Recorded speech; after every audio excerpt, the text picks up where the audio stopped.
Welcome to another episode of Spectrum Uncensored. Today I have with me Louise from Adelaide. Thank you for your time today. Thank you for having me, Jamie. No problem. Did you want to tell me a little bit about your business and your profession? Sure. So I am start right from the get-go. I am a recently diagnosed autistic ADHD counsellor for children. So it's all of the good stuff put together. So I see predominantly autistic and ADHD children in my private practice. I'm called Off the Couch Therapy, and that was born out of my love of being outdoors, my love of talking to people while I was walking, because I've done this for like forever and a day, and also then having lived experience of children. A few of my children are autistic as well and ADHD, so I would find that walking with them, we would be able to talk really well. They weren't bouncing off the walls, being contained in this sort of grey space. So I found it worked really well with my children and with other people's children. I was a school pastoral care worker in another life, and quite often we would do outdoor things to be able to get children to engage. So when I became a counsellor a few years ago, once I got my degree, I was working with adults predominantly, but my passion really has always been for working with children. I always say I have an inner 5-year-old that is very strong, and she likes to play with other kids. So when I became a counsellor, I was like, can I work with children? I thought there may have been some rule that, you had to do a different course to work with children, but no, it doesn't turn out that way at all. So I say gradually, but it's been quite quickly, I've started to see more and more children. So now I would say probably 80% of my clients are children, and the other 20 or 19% are their parents. I do have a couple of sort of young adults as well that I see. But that's a little bit about my business, although I cover so much depending on the child's needs. So some sessions will be just a straight walk, at the beach. Other sessions will be more nature-based therapy engaged. So, I can talk about what a session looks like or a different kind of thing. And then other ones will be sitting, I'll do home visits for some children that are maybe better off in their own environment and maybe safer as well for them to be in their own environment. So I do home visits as well. So I get to see the family in action, which is always such a privilege. And it's super interesting as well. Yeah, so it was kind of born from your love of working with children, obviously, in the past. But do you feel like your own neurodivergence and your kids' neurodivergence kind of pushed you down that path too? Because I find like everyone I talk to, it's the same. It's kind of the same catalyst, I guess, that gets you to where you are. Yeah, my partner says that I am a neurodivergent magnet. So, even before I got my diagnosis, which was only last year, I'm drawn to neurodivergent children and adults. So all of my friends, when I look around at them, I can go, oh yeah. My partner who isn't diagnosed, I go, oh yeah.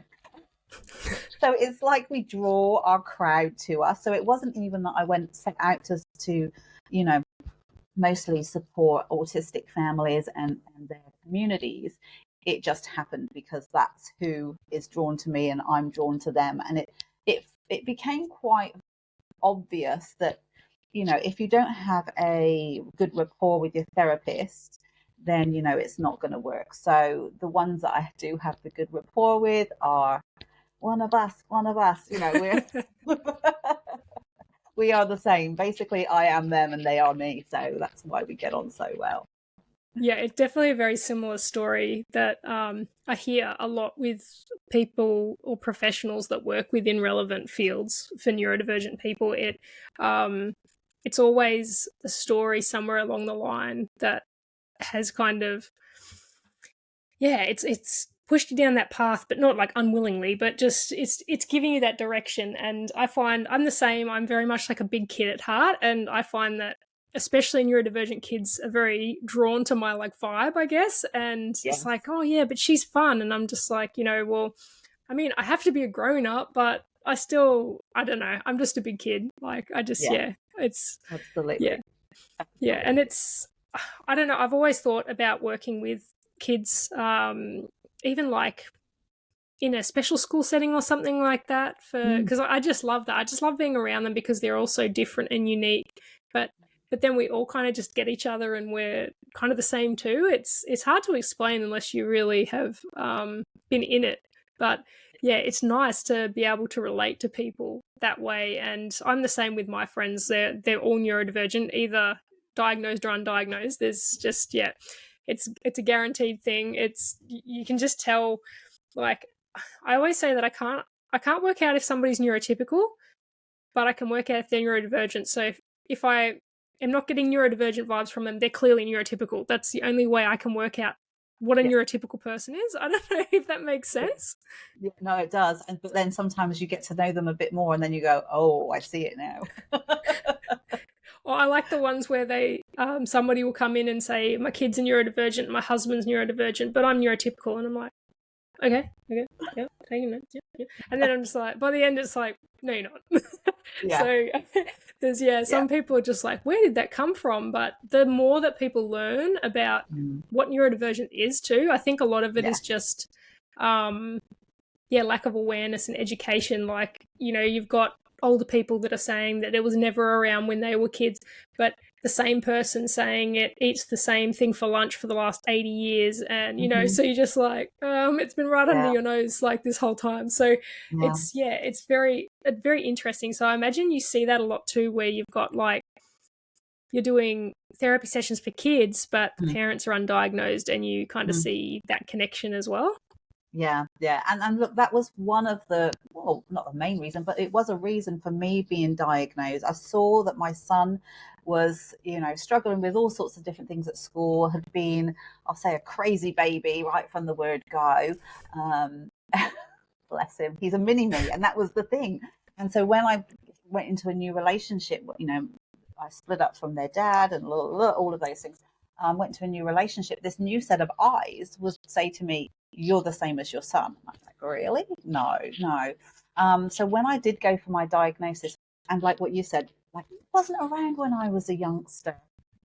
The questions that were asked of me, I would have never ever thought in my wildest dreams that was a sign of autism while I was growing up, because hadn't heard of it, like how I used to separate my food groups and eat my food in a certain way, and how like everything on my school report was always, she's distracting the whole class, but yet she continues to get A's, all of those things that you go, oh, I was a classic case, but it wasn't diagnosed back then. So I mean, I was diagnosed the week before my 52nd birthday, so it's never too late. Yeah, well, you are always learning about yourself, so it doesn't matter how old you are. You can be diagnosed at 80 if you want to be. And Absolutely. I feel like there is definitely value in getting a diagnosis if you suspect, because it's so much more empowering to know who you are. Like, it gives you you're not defined by your neurodivergence, but it helps you to understand who you are and why you do what you do. And and that's the thing, is we don't, a lot of the time, especially if you've grown up in that kind of era of they're not really being, autism not being highlighted, especially in girls. Same with ADHD. ADHD was very much a boys thing, the boy bouncing around. So you don't really question those things because like you just don't think it's you, because you don't know what questions to ask. So it's and it's your normal. So like, it's not weird if it's your normal, right? Like I've got 5 children and 2 are formally diagnosed. I'd say the other 3 all have presentations of a different kind. But I remember with my oldest, we went to have him looked at. This is back in the UK, 25 years ago. And it was just unheard of. And we had the conversation where the paediatrician said, oh, no, he can concentrate, so he can't have ADHD. I mean, that's how basic it was 25 years ago in the UK. It was like, if a child can concentrate on their Game Boy playing Pokemon, I mean, how stereotypical is that of autism? But, he can't have it because he can concentrate. So I think diagnosis has come a huge, long way. And what I was going to say, and I got distracted, squirrels, was me having my diagnosis has led to a couple of my clients, like the parents, looking into it themselves. So I think it was good for me to do it. It's been good for me to give myself some grace, some understanding, especially when I was a young parent. I was 21 when I had my oldest child. And it was crazy. But I've been able to say to other parents, well, this is the process. This is who I went through. This is, this is this. And it's given them the courage and also just an opportunity to have a look at their own mental health, or, their own presentation. So I've kind of been a little bit of a role model for a couple of them, which is what a privilege to be able to do that. To be the person that you wish you'd had at the beginning too. I think that's Yeah. I kind of really live by that. If I see somebody that needs some help or some, I don't like to say guidance, because often guidance is kind of like pushy, like you should go and do this, but just giving advice and like giving people options is can be helpful. But it's like it's not uncommon for people to be comparing themselves to their children, because it's always a running joke, like, oh yeah, he does that, he gets that from you because you're naughty or whatever. But it's like a whole new level when you're neurodivergent, especially if you don't know as a parent that you're neurodivergent, and you're watching a kid and you're going, oh, I did that when I was a kid. And especially when they've freshly been diagnosed. And that's kind of that neurodivergent pipeline, isn't it, where the kids are diagnosed and then you start going, okay, well, they had to get that from somewhere. Who was it from? And then you start pointing fingers and next minute you've diagnosed your entire family. So it's interesting. Like we knew we've only got one child and he's autistic, nonverbal. He's also ADHD, sorry. So he's the only one in our family that is nonverbal, but we knew that on my husband's side, at least, there was autism in all the boys. So he hadn't been diagnosed himself, my husband, or his brother, but it was very clear. And eventually my husband got diagnosed, and then I got diagnosed just a couple of years ago. So but yeah, that's when we started to kind of look a little deeper and go, okay, well, what about parents and grandparents, and starting to look back. Yeah, I still remember one of my grandparents, he's not with us anymore, but he used to sit there on a chair and stare out the window and just watch the neighbours all day. And like he'd like be open commentary about, oh, such and such just got back and this and that. And he was so routine. And you just look back and you go, he was so ASD, it's not funny. It was like, as I say, the typical older person always having the same lunch every day for the past 80 years and things like that, and always having to have dinner at a certain time, and, having a place for everything, and it can't be out of place and things. So it just, you start to realize that neurodivergent is very much genetic. So it's, I've had people often stop and ask me what causes it.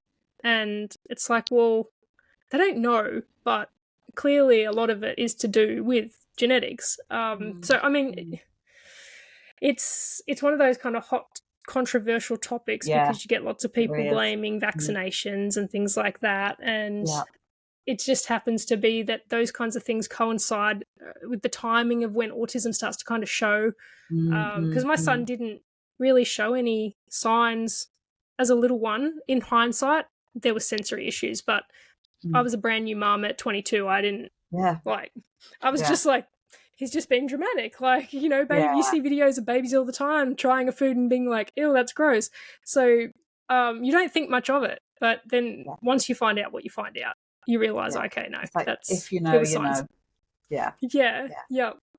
And it's hard because I guess education-wise, they kind of just give you this checklist thing, and that's that. Like you were saying, oh, he can focus, so he doesn't have ADHD.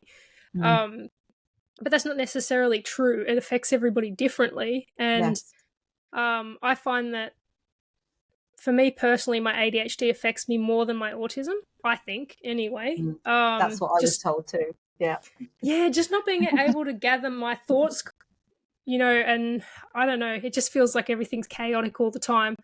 But it is a much more complicated relationship between autism and ADHD, and it's that push-pull effect, and that can be debilitating some days. And that's why I get annoyed with things like high functioning and low functioning, because I've spoken about it often with others that we can all be high functioning, we can all be low functioning. It just depends on what's happening that day.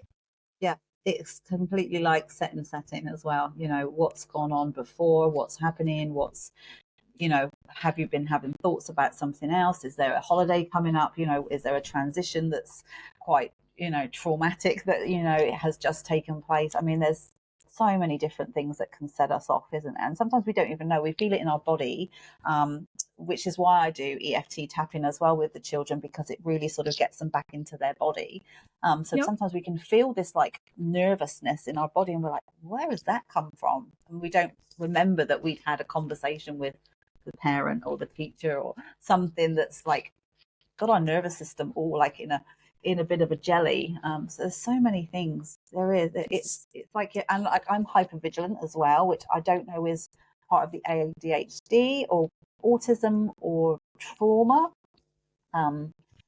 So this is the thing that so many things overlap as well. It's like it's really hard to pull it out and say this box is my ASD characteristics, this box is my, you know, trauma, this is anxiety, this is just Louise. So it's hard to know, isn't it? Yeah, well, even like just future planning, I find that, and that often comes from where like our inability to sleep properly and stuff comes from, because you're future planning and you're starting to worry about what you've got to do, that you're not really living in the now because you're too worried about what's to come and to be prepared for it. And that can really affect the present.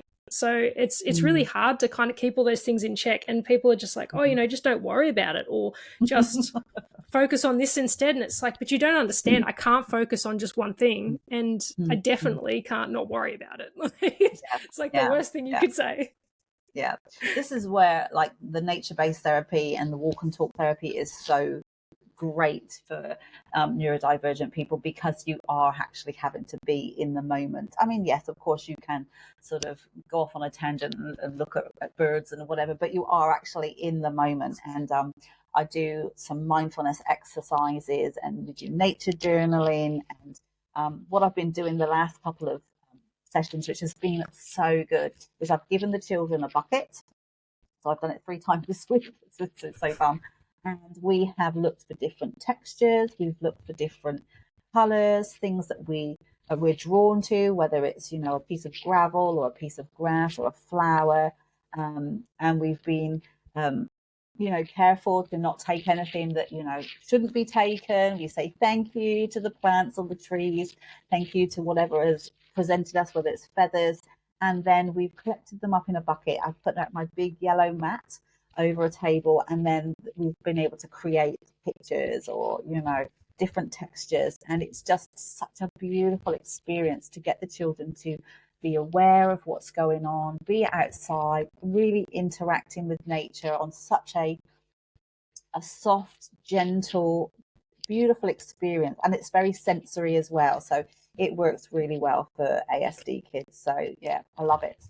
I like that because it's not overcomplicated. It's kind of bringing it back to basics and back to just like something as simple as, you know, feeling yourself just breathing kind of thing. Like it's that, and that's what we need, is to often just be brought back down to earth kind of thing. And I don't know, it's even just picking out the things that you're drawn to. It's kind of a little bit of a self-discovery thing. Absolutely. It sounds like you're working out what you do like and what you don't like. And I mean, mainly what you do like, but I guess from there you can work out what you don't. But it would give you a pretty good indication of the person that you're working with, like who they are as a person, I feel. Yeah, absolutely. So we've had a picture of mum. This was for Valentine's Day yesterday. So one client made a picture of mum and, you know, put a flower in her hair, and Mark, can you take a picture for mum? And I sent it to mum. Of course, she was ecstatic about it. And then another one made a bust, and it was all made of flowers, and it was 2 completely different, you know, it was the same objective, but 2 completely different outcomes, 2 completely different children. And you just see what things are important to them. it's a lovely, that's one of the things that I can do on a session. But I also do have my facilitator in Lego based therapy, which is another great thing. So we do that outside, or we do that, at home. So we build Lego together. And again, like what you said, it really shows you what the child is about, what's important to them. We might do role play with the minifigures. We may just build something and smash it up because that's what we feel, but there's no right or wrong. I mean, lots of them, especially the autistic children, like to follow the instructions step by step by step. I try not to say it's wrong. I just say, does that look like the picture? Some of them want to make it exactly like the picture, even to the point of the flower has to sit at a certain angle. Others don't care. They just want to smash it all up, which is great. So that's another fun thing that I love to do with children too. So that's just another thing.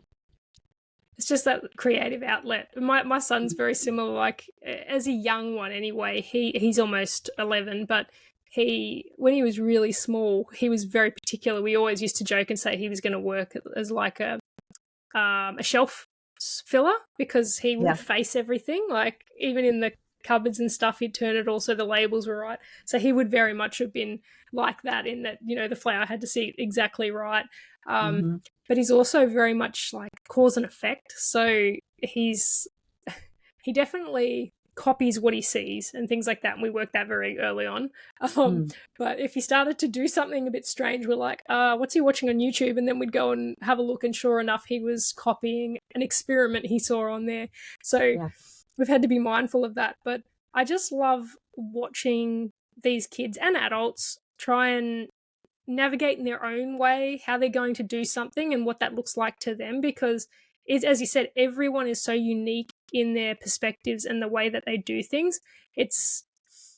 We're all kind of united by our neurodivergence, and as you say, we're all drawn to each other for the most part. I mean, that's not to say we're all going to be friends with each other because we're neurodivergent, because it doesn't work like that.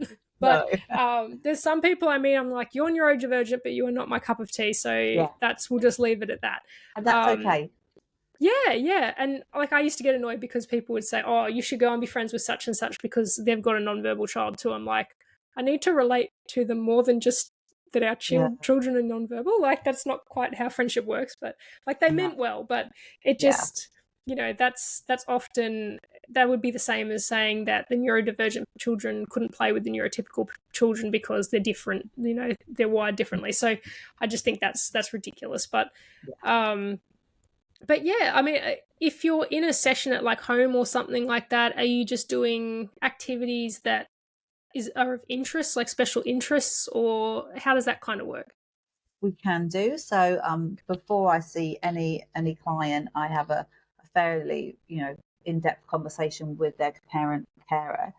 So we know sort of what we're working towards, because obviously the child may just want to play Lego, but what does the parent want? And obviously, because a lot of these children are NDIS funded, I will go with what their goals are for their NDIS plans. So that's part and parcel. So is it to do with social skills? Is it to do with self-esteem? So I will try and curate the sessions around that.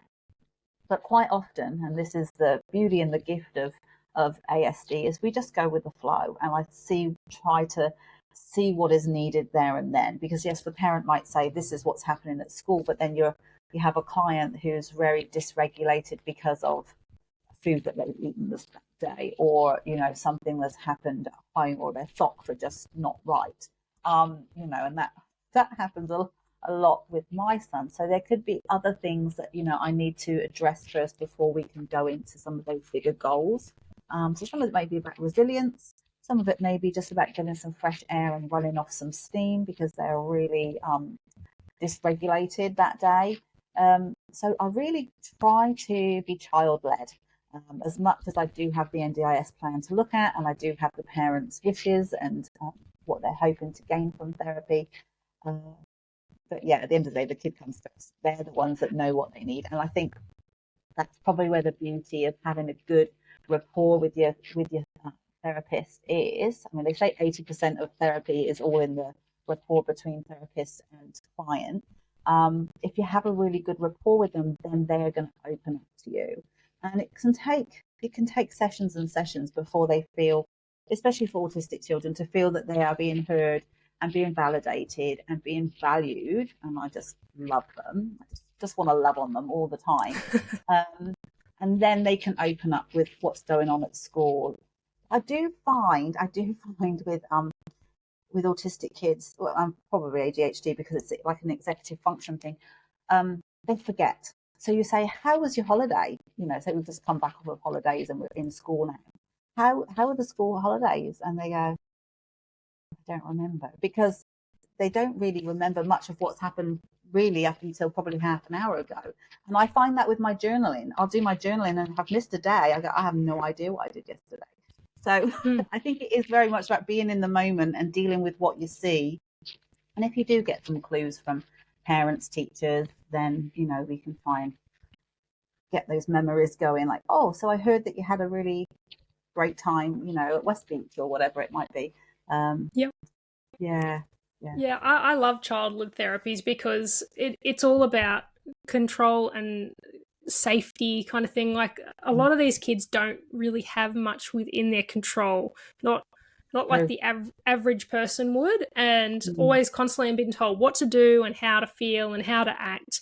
It's draining, and to be able to go into a safe space like that and be like, okay, well, I don't want to do that. I'd like to do it this way. And having someone be okay with that, that's really, empowering for that little person. And how good is lived experience when it comes to also working within a professional field, because people automatically are more drawn to you because you just get it. And that I'm always, whenever I'm looking for new therapists and stuff, I'm looking for people that have lived experience, so that I already know going in that they understand and they're not having some sort of, I guess, a higher expectation than they should, or whatever the case may be. But just the pressure is not there. You just go, okay. And the anxiety too, it definitely lowers my anxiety knowing, okay, if I go in there and my son has a meltdown, then just going to be like, that's fine. Yeah. It's like, we'll deal with it. So having that, it's just safe. It just feels safe for everybody involved, including the parents as well, just knowing that their child's going to be heard and understood. So it's, lived experience. You can't go past it at all. It's true. I mean, I've just started working in the last sort of 6 months with a few families that have children that PDA profile. Now, I was completely honest with them and said, look, my child does exhibit some of those characteristics, but he's never been diagnosed with PDA. I've only worked with very, very few children with PDA.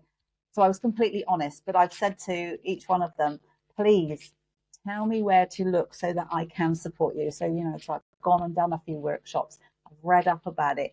I've said to them, how did that with me exiting go? Was that a meltdown once I left, or was it a good? How can we work together to make these sessions really, really helpful and, valuable to you as a family? Because, I don't want to leave a client and the child is worse when I leave than before I started. So I think that's a really important thing as well with finding a therapist, is finding one that will listen to you as a parent and say, was that okay? It's like, I mean, they sort of always say, there's a dynamic that, we know everything. We don't at all. I think, and if you have children on the spectrum, that they can be different from one day to another. It's food, behavior, whatever. So I'm always wanting to hear what the parents have to say about the sessions, because I only see maybe a mask. I may not see that they actually really didn't like that activity and they went away really quite triggered or upset about something. So that's another thing that I do think is a bit of a gift with being autistic, is that I always want to learn more, because I know that I don't have it all together. So they say the more you know, the less you know, or something.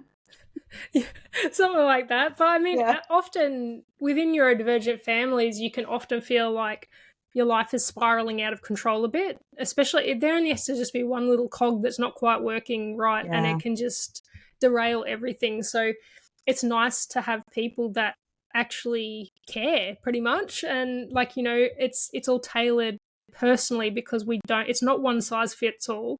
And yeah, you just want to be listened to, because often I find that you go into a professional setting and you are trying to tell somebody that this is what's happening, this is what you think the problem is, and they don't listen. They just go, well, no, this is what it is, or they tell you rather than ask you, and that always frustrates me. And so I've had a lot of experience with that. But once I've connected with professionals that have gone, you're the professional, like you're the expert, you know your child best, so you tell me. And that's like the first time that happened, I'm like, what? So I just was like shocked, because I was so used to being told what to do and how to parent my child and all that kind of thing. So when somebody turned around and asked me what I think, I was like, I just didn't even know what to say. Yeah. It's so important to have a therapist, whether it's for ourselves as, you know, the mum or carer, or as being the parent. It's so important to have somebody who listens and doesn't pretend or, you know, say that they know it all. Because we're finding out all the time, aren't we, new studies of things that can help. Like there's no, like you say, one size fits all. So what could work with one child that say a pediatrician or a psychologist sees, maybe it could be helpful, but maybe it might not be. I love Sue Larkey, and I've been to a few of her personal development workshops, and she's just such a wealth of knowledge. But she never tells you like this is how you have to do it. She gives you so many different tools and strategies. I think she's a really great resource if anyone hasn't heard of her. She's a great Aussie advocate Tony for the Atwood's good autistic. too. Yes, I've been on a couple of those calls too. I love him and his absolutely adore him. I've been Mm. to a few bits and pieces. My first seminar was with him. I think Sue was there too, actually. I think it was a dual thing, because they do work together a bit. Yeah. But it was just amazing. It was such an eye-opening thing. I just just the way they were able to get the points across to actually open your eyes to two different bits and pieces within the neurodivergent community. A lot of it opened my eyes for my son with his being nonverbal. I was like, wow, okay, now I actually understand him more because of just the way they worded it and the exercises they made us do to really bring home the struggles that come with not being able to communicate efficiently or effectively. So they're definitely very good resources, and there's so much out there. They're constantly posting stuff, and the majority of it's free. So I'm all for the free. And like so often I'll go and do a workshop as a parent or vice versa, and I'll go, oh, I can use that with my clients. Or if I go there as a therapist, I go, oh, I can use that with one of my children, you know, one of my own kids. That in itself is a bonus, you know, because I can use these tools and techniques for so many different situations. And I think that kind of brings us to the question of why you think your profession is so important, because I think you've covered quite a bit about it and to answer that question, but let's get a straight and direct answer as to why you believe it is. Why is it so important? Well, I think, like we've said, there's so much to know about the neurodivergent community. It's evolving and it's opening up, you know, more and more. We're seeing different things that, you know, can be helpful, different things can be that are not so helpful. And I think my profession is so needed because quite often parents and teachers, they have so much they have to do. You know, as a parent, you have to run the home, you have to do this, you have to do that, you have to go to work, whatever it is. And then you have your child. And obviously you talk to your child through your own lens, your own perspective of what's gone on for you that day. And the same with teachers. They have a whole gamut of children that they're trying to manage behavior as well as teach, as well as, you know, trying to keep their, whatever I say, KPIs, but, you know, all the things that they have to do to hit their targets. So having a therapist, which is one-on-one, which is just for the child or just for the family, is such a gift, because I come in completely like a blank canvas. It doesn't matter what you've done in the week. I'm a bit like Father Christmas, hey? Doesn't matter what you've done in the fairy godmother. What you've done in the week, I am there, like completely positive, unconditional regard for that child. You know, I haven't been jaded by the rest of the kids in the class, you know, doing my head in. I haven't been jaded by, you know, the dog vomiting on the floor and the fact to clean that up. You know, the kids come through I come there fresh. I come there just for them. I mean, and there's such a massive need for more therapists, psychologists, counselors, you know, speeches, because, you know, more and more children are being diagnosed and there just isn't enough. I mean, I was on the wait list for so many months to get my child into a pediatrician. All of those things. There's just a massive backlog in mental health and in the health system. So yeah, it's a very needed job, and it's so rewarding. You know what, I had one person yesterday up until later on in the afternoon wish me happy Valentine's Day, and it was my 5-year-old client, and he gave me a little Yakult out of his fridge and said, happy Valentine's Day, Louise. Now, how good is that, you know? That's so sweet. And yeah, and it's just the gift that keeps on giving. I sometimes pinch myself and say, I can't believe that I'm getting paid to look at, you know, not look after, but, you know, support these children and just hang out with them and journey with them. I mean, mind you, some days you go, oh, I earned every cent of that. But yeah, it's such a beautiful job. Well, as they say, you know, find something that you love to do and you won't work a day in your life. So it definitely rings true. Yes, absolutely. Well, thank you so much for coming in and having a chat with me. It's been absolutely awesome having a chat and getting to know what you do. And it sounds just like you're doing amazing work, and those kids that you work with are very, very lucky. So, if I'm ever in Adelaide, I'll pop in and have a debrief. Should. A nature Go for a walk and talk. We have the most beautiful beaches in South Australia, lovely wetlands. We do parks. Like, there's just so many different places that, you know, some children don't like beach, obviously, for sand and that kind of thing. So we do a park. So it works. Whatever. There's always something. There's always an alternative. But if anyone wants to find you, you're on Instagram and Facebook, is that right? I'm on Instagram, Off the Couch Therapy. I'm on Facebook, Off the Couch Therapy with Louise. I do have a few YouTube tap-in videos, and my website is www.offthecouchtherapy.com.au. So you can see, because we didn't even talk about my dogs, so my dogs come along too, but you can see my dogs, you can see some of the things that I do there as well. Wonderful. Awesome. Well, thank you so much again, and hopefully I'll get to have another chat with you at some other point. Always. I always love to chat. Me too. Thank you so much. No worries. Thank you. Take care.